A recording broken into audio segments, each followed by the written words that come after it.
A penetration test where a professional goes ahead and tries to find the vulnerabilities before an attacker does. That costs about $15,000 to $50,000. So that's the going rate for a skilled human being. In 2025, some researchers conducted an experiment with an AI called Excalibur. The task was simple to hack. There were five hosts or five machines.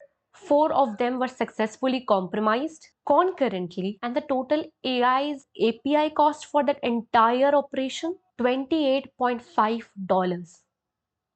Just $28.5. This is the cost of an AI producing an attack output. There are very specific reasons that AI has been able to reduce this cost so much. First of all, a major amount of the human involvement has been replaced. The human time is expensive. Their skills are expensive. When you replace that expensive human input with an inexpensive compute input where you are using computing resources, and that's just getting cheaper and cheaper over time, the cost reduces. Second is parallelization. A human attacker works in a sequential order.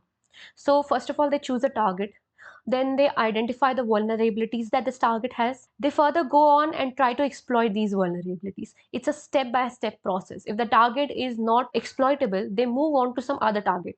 Now imagine you have 1,000 systems on your complete parameter which are exposed. What an AI tool does is it goes and attacks all of these 1,000 machines all together at the same time. This is significantly different and completely better from how a human operates. So now what the attacker can do is that they can develop the infrastructure, they can get the services and tools, and then it's on them to run these attacks however many times they want. And the very last factor in cost reduction is the cost of these models collapsing themselves. This is called the inference cost. That is running an AI to generate some output that you want. In the past 2 years itself, this cost has dropped down 90%. So what this means is that the marginal cost of attacking a known target is trending towards zero. The volume of offensive activity, which was previously constrained by the labor, is now almost entirely constrained only by the infrastructure cost.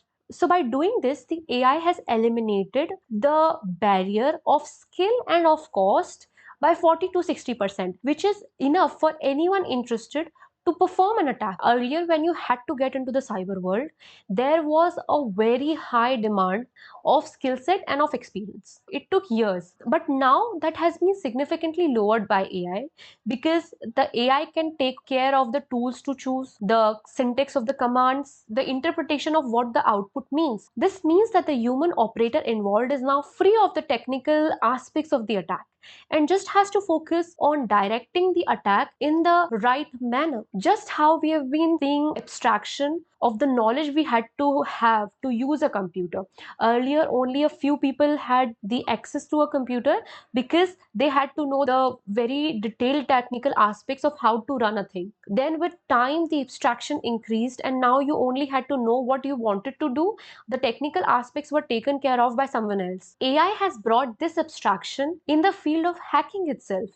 Now someone can say that it is very nice that the bar has been lowered because now the AI can fill the talent gap which had existed in this field for so long because there were not enough skilled people. But if the bar has lowered for the defense side, for the people defending, it has also lowered for the people attacking.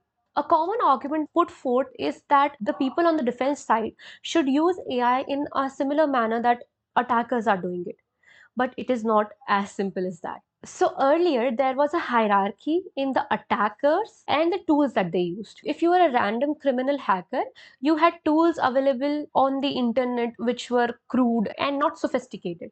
If you were a criminal organization, you had much more skilled people, you were much more dangerous, but still you were constrained. If you were a nation state level attacking organization, then you were on a completely different category. Your tools were custom made, you had an army, and no one had those kinds of tools. With increase in AI, the access to such tools has also increased. Before the release of ChatGPT 4 in April 2023, there were only 5 open source pen testing tools available. In the next 18 months that followed, almost 65 plus more tools were introduced. So should we just stop sharing those tools? No.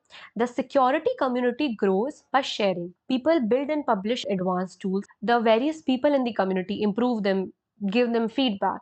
But that's the problem. This community is not just built from defenders, it's also built from attackers. And the thing that we talked about earlier, paralyzation, that level was only available to nation states earlier because they had a whole army of hackers.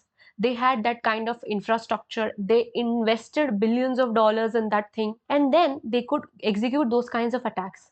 Now, that ceiling of the level of attacks is accessible to anyone on the internet. Also, this means that the defenders cannot look at the attack and say that, okay, this level of sophistication means that the attacker belongs to such and such level. All of these things have complicated the task of the defenders. The earlier attacker who used to work sequentially no more exists. That attacker is completely gone. The new attacker works parallelly, continuously without a break, and on every possible surface that you have exposed. So this attacker doesn't need to succeed every time. They just need one success and they have the access to your system. But you on the defender side have to protect your systems all the time with zero failures while keeping your services accessible to all of those people who depend on it. And to add further to that difficulty, the time between the discovering of a vulnerability and it being exploited has reduced from approximate 765 days in 2018 to just 4 hours in 2024, and we are so much far ahead already. The current entire defense system relies on the fact that time exists between discovering and exploitation. If that time is being reduced to hours or less, then you are patching after the attack has already happened and not before it. So this changes everything. So that world where you had time is already ending. And this is what we all need to keep an eye towards. If the attacker now works faster than ever and before the defender can even respond, how do the defenders work now? What does defense even look like in this world? I've been always curious about the attack side. What are they doing? But this time it's going to be very interesting to see how we are going to bring creative solutions on the defense side. To conclude all of this, we expected AI to enter the world of cybersecurity, just not this fast. And it's just getting faster.